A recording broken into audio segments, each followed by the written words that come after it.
Gadis barbar pilihan Ustadz Tampan. Bab 102. Semua mengangguk namun pria berjubah hitam itu malah menggeleng. Istri saya masih belum ditemukan. Bagaimana kita menghentikan pencariannya? Teman-temannya bilang dia diculik. Saya tidak mungkin berhenti mencari sebelum istri saya ketemu. Tapi ini udah tengah malam Ram. Semua orang sudah lelah sejak siang sampai. Sekarang mencari keberadaan Yulia. Besok kita akan mencarinya lagi, putus Rafael. Membuat Ikram menggeram marah. Kalian saja yang pergi. Saya akan terus mencari istri saya sampai dia ketemu. Saat itu juga Ikram berlari pergi tanpa tujuan akan mencari Yulia entah ada di mana. Ikram! Teriak semua saat melihat pria itu pergi menjauh. Rafael ingin mengejar namun Gus Hilmi menahannya. Biarkan saja. Ikram ketika panik. Tidak akan mendengarkan kita. Tapi Bang, Ikram bisa pingsan tiba-tiba jika kita membiarkannya pergi sendirian. Dia sejak siang sampai sekarang tanpa istirahat terus mencari istrinya. Apalagi tidak sedikit pun makanan yang masuk ke dalam mulutnya seharian ini. Bang Hilmi hanya bisa menghela napas lelah. Biarkan Ikram sendirian, Rafael. Dia akan tenang jika sendirian. Nanti dia akan lelah sendiri lalu kembali ke pesantren. Yulia, ini udah malam dan kamu juga butuh istirahat yang banyak karena masih dalam pemulihan. Besok aja aku akan pulangkan kamu ke rumah suamimu. Yulia menggeleng pelan, tidak menghentikan kakinya untuk menuruni anak tangga yang lumayan panjang. Bara terlahir dari keluarga kaya, memiliki rumah 2 lantai sama seperti rumah keluarganya namun bergaya Prancis. Memiliki keluarga yang harmonis walaupun orang tuanya jarang ada di rumah. Jujur saja ia iri pada keluarga sahabatnya ini yang tidak melupakan anaknya di tengah-tengah kesibukan akan pekerjaannya. Yulia! Teriak Bara seketika menahan tubuh perempuan yang masih lemah itu saat ingin jatuh. Jangan bertindak bodoh Yulia. Kamu hampir jatuh dari tangga. Yulia menunduk dalam-dalam sambil menggigit bibirnya. Maaf. Bara menghela napas panjang. Maaf aku berteriak padamu tadi. Aku panik takut kamu jatuh dari tangga. Untung aja aku sempat tahan, kalau terlambat bagaimana? Aku gak mau kamu terluka. Yulia semakin menggigit bibirnya kuat-kuat. Bara, jangan memberiku perhatian terlalu berlebihan. Kenapa? Dari dulu dan sekarang aku tetap sama cantik. Iya aku tahu, tapi sekarang aku udah punya suami. Aku takut. Bara tertawa kecil lalu memegang pundak Yulia dan berjalan turun bersama-sama. Menuruni anak tangga satu persatu. Hati-hati kaki cantikmu bisa tersandung lagi oleh rok panjangmu itu. Bara, udah aku bilang jangan terlalu perhatian padaku lagi. Takut kamu jatuh cinta padaku, hem. Yulia tersentak akan lontaran dari Bara yang tidak dipungkiri itu memang benar. Iya. Takut memiliki perasaan lebih pada Bara. Jangan jatuh cinta padaku, pinta Bara sambil tersenyum tipis yang membuat Yulia heran. Sejak kita SD sampai sekarang kita selalu bersama-sama, cantik. Aku sejak awal hanya ingin melindungimu bukan untuk memilikimu. Ingat Tuhan kita berbeda. Aku percaya pada Tuhanku, apalagi kamu. Maka dari itu sejak dulu dan sekarang aku tidak mengharapkan kita untuk bersama. Cukup kamu bahagia itu sudah cukup bagiku. Yulia memegang jantungnya yang entah kenapa sakit. Apa yang terjadi dengan hatinya? Ini. Kenapa ia merasakan sakit? Jadi, jangan jatuh cinta padaku. Cukup jatuh cinta pada pria yang telah menikahimu. Sepertinya pria yang menikah denganmu begitu tulus, beda dengan Arthur. Aku sudah melihatnya sendiri selama ini sosok Ikram seperti apa. Makasih banyak Bara. Aku gak tahu harus memberikan hadiah apa padamu. Kamu sahabat terbaik yang aku punya. Bara menyengir hingga gigi gingsulnya terlihat, semakin menambahkan kadar ketampanannya. Makasih juga udah hadir menjadi gadis yang kuat cantik. Tanpa bisa dicegah air mata jatuh membasahi pipinya. Jangan menangis. Aku gak suka gadis cantik di depanku bersedih. Aku menangis karena aku bersyukur aku masih mempunyai sahabat sebaik kamu. Dulu dan sekarang aku akan menjadi sahabatmu. Jadi jangan menangis lagi. Yulia mengangguk lalu menghapus kasar air matanya. Bersama dengan Bara, ia selalu lemah dan cengeng. Aku tetap ingin pergi. Pasti suamiku dan orang-orang di pesantren mencariku. Baiklah, kamu akan tetap keras kepala. Aku bisa apa selain mematuhi gadis cantik seperti kamu ini? Pakai motor mau? Yulia menggeleng. Aku gak bisa bonceng berdua dengan kamu. Astaga, aku lupa. Sorry cantik. Aku akan siapkan mobil sekarang. Yulia tertawa kecil saat melihat Bara sudah pergi sambil memukul kepalanya. Kamu terlalu baik Bara. Makasih sudah hadir dalam hidupku selama ini. Gak ada pria sehebat kamu yang melindungiku. Seakan tersadar Yulia memukul dahinya. Mas Ubi juga. Mungkin Allah menghadirkan sosok Ustadz Ikram dalam hidupku sebagai pengganti Bara yang mustahil kita bersama. Suamiku lebih tulus dari siapapun. Dia yang tahan akan sikapku dan mencintaiku. Aku merindukan suamiku. Padahal baru sehari aku tidak bertemu dengannya. Tiba-tiba mobil sport datang dan berhenti di depannya.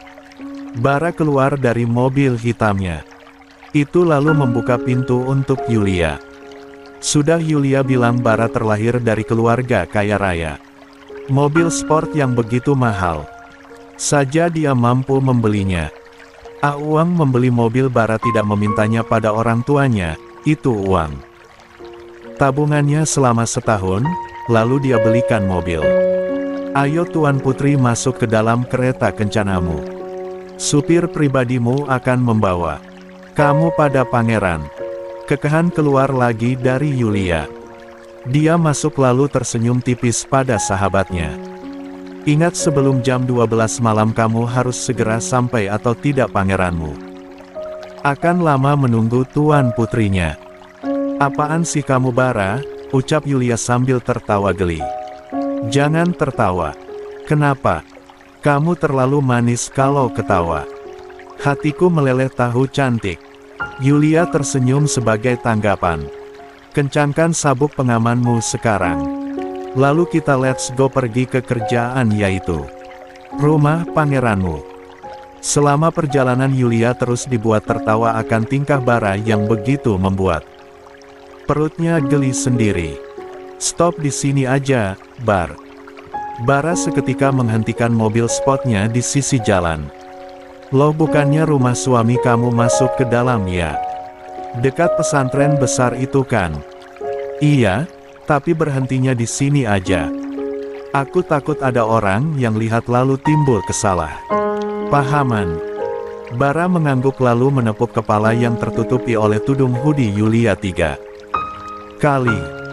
Ya udah kalau kamu gak mau aku jemput sampai di depan rumahmu. Selamat malam, cantik. Ingat apapun yang tengah kamu hadapi jangan takut, kamu harus berani. Yulia mengepalkan kedua tangannya atas. Ya aku perempuan pemberani. Nah gitu dong. Ini baru Yulianya Bara yang pemberani. Sehat selalu ya cantik. Yulia keluar dari mobil lalu melambaikan tangan pada Bara. Setelah itu berjalan pergi. Beberapa meter lagi menuju rumahnya. Yulia tunggu. Seru Bara keluar dari mobilnya membuat Yulia yang baru 10 langkah pergi berhenti seketika. Aku hampir lupa.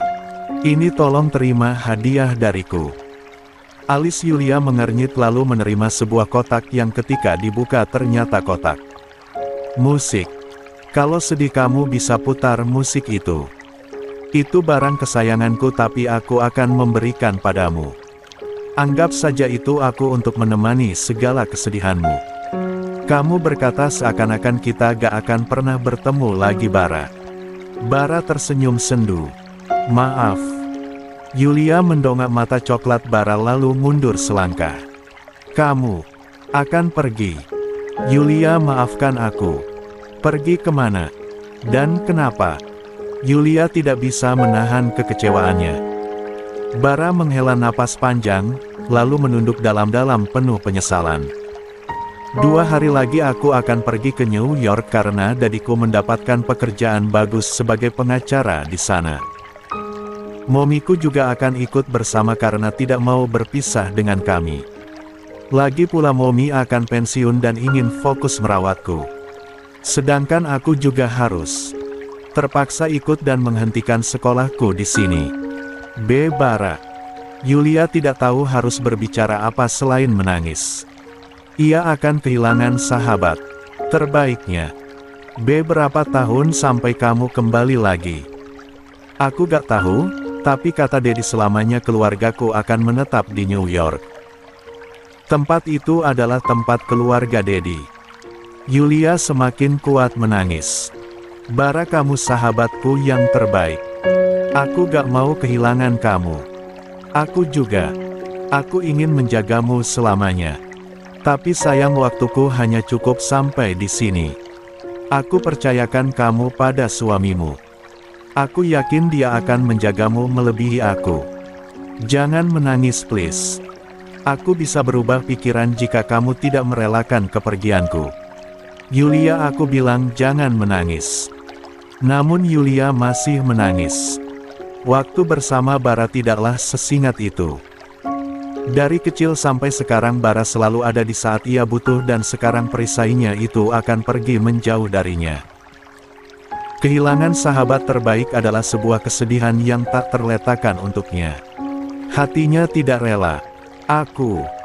Yulia hanya bisa menutup wajahnya masih terisak hebat. Terpaksa Bara memeluk erat tubuh perempuan yang begitu ia cintai ini, mengelus punggungnya menenangkan. Aku akan sering-sering datang ke Indonesia untuk menemuimu. Jadi, jangan khawatir. Apa pada akhirnya orang-orang yang aku harapkan terus berada di sisiku satu persatu akan pergi. Bara semakin kuat memeluk tubuh Yulia. Gak akan cantik. Kamu gak akan tinggalkan sendirian. Yulia akhirnya membalas pelukan dari sahabat yang selalu melindunginya. Untuk malam ini biarkan ia memberikan pelukan terakhir untuk pria yang begitu berjasa dalam hidupnya, juga pria yang tulus mencintainya dari dulu dan sekarang. Aku mencintaimu dan akan terus mencintaimu, ungkap Bara tiba-tiba setelah pelukan. Mereka terlepas. Walaupun nanti akan ada perempuan baru di hidupku, kamu masih ada di hatiku. Kamu begitu indah dan tak terlupakan cantik. Bara dengan cara mencintainya dengan tulus. Yulia benar-benar beruntung. Makasih banyak udah mencintaiku Bara. Maaf baik dulu dan sekarang aku tidak bisa membalas perasaan cintamu. Gak masalah cantik. Cukup melihatmu bahagia aku pun akan ikut bahagia. Bara mulai mengelus pipi Yulia lalu tanpa bisa hatinya cegah dia mencium pipinya. 30 menit sebelumnya. Pria yang memakai jubah hitam itu menatap salah satu sandalnya yang terputus. Dia berjongkok lalu menghela napas lelah. Sebenarnya di mana kamu Zaujati? Mas khawatir, hati mas sejak tadi tidak tenang. Memikirkanmu.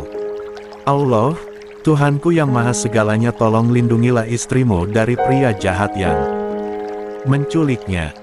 Ikram membuang kedua sandalnya yang salah satunya sudah putus itu lalu dia melangkahkan kedua kakinya yang tanpa alas kaki itu untuk kembali mencari istrinya. Kota Jakarta begitu luas, tidak akan mudah untuk mencari Yulia. Apalagi kondisi Ikram yang seharian ini begitu lelah. Tubuhnya sudah tak sanggup lagi untuk mencari istrinya, tapi dia tetap keras kepala dan terus mencari keberadaan istrinya kemana-mana.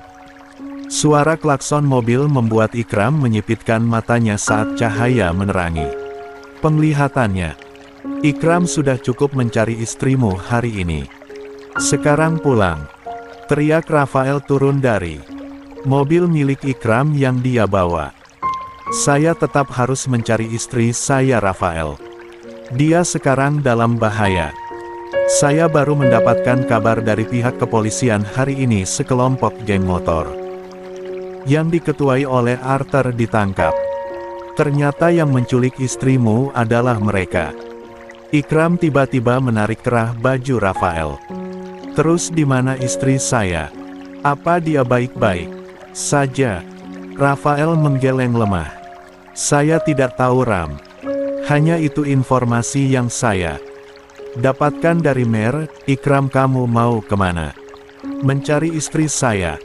Dia pasti sekarang membutuhkan saya. Rafael berlari mengejar Ikram lalu terpaksa dia memukul wajah sahabat itu yang tetap saja keras kepala. Buff. Cemaskan kondisimu juga, Ram. Apa kamu tidak melihat kondisimu sekarang ini, Kamu tidak peduli Umi kamu. Umi kamu mencemaskan Yulia dan sekarang mencemaskan kamu yang tidak pulang-pulang. Ikram menundukkan kepalanya dalam-dalam. Sekarang kita tahu Yulia selamat dari penculikan anggota Arthur. Dia pasti aman di suatu tempat. Saya tidak mau tahu.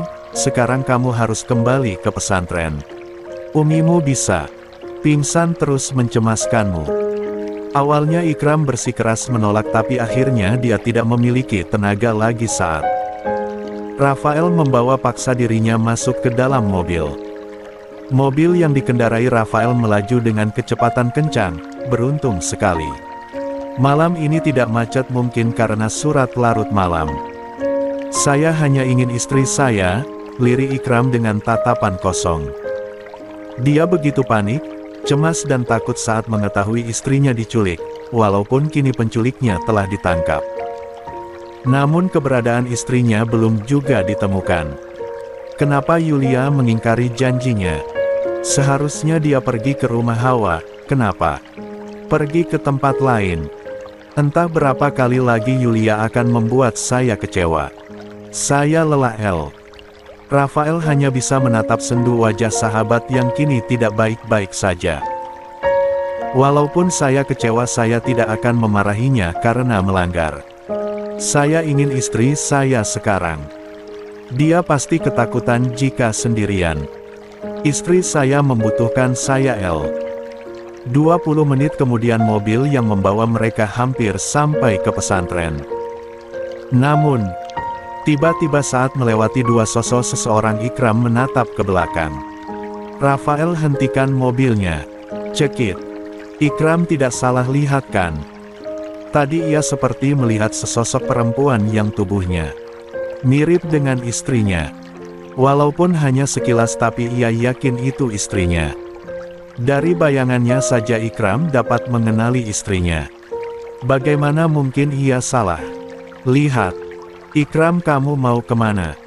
Teriak Rafael, namun Ikram tetap keluar lalu menyeberang jalan di mana ia yakin tadi melihat sosok istrinya. Saya tidak akan pernah salah lihat dalam melihat sosok istri saya. Bibir Ikram tersenyum lebar. Jika benar tadi adalah istrinya, perasaan panik, cemas dan takut kehilangan seketika terhapus dalam hatinya. Sekarang ini ia bahagia karena telah menemukan istrinya yang ternyata tidak jauh dari pesantren. Namun kebahagiaannya itu hanya sesaat, saat melihat dari jarak 10 meter sosok yang ia yakini istrinya bersama dengan pria asing tengah saling berpelukan. Hatinya tanpa bisa dicegah merasakan sakit yang amat luar biasa. Tidak, mana mungkin itu Yulia, ucapnya terkekeh kecil. Namun kakinya semakin melangkah hingga kini ia dapat melihat dengan jelas wajah istrinya dari samping yang menangis sambil memukul pria di depannya. Sesaat kemudian jantungnya seperti berhenti saat melihat pria asing itu mencium istrinya. Tanpa sadar kakinya mundur lalu tertawa lagi. Jadi percuma saya mencemaskannya seharian ini.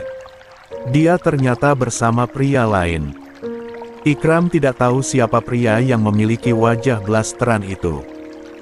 Tapi yang pasti dia begitu berarti untuk Yulia sampai-sampai istrinya itu memeluk bahkan tidak marah akan cium yang pria itu berikan. "Yulia, kenapa kamu lagi dan lagi mengecewakan Mas?"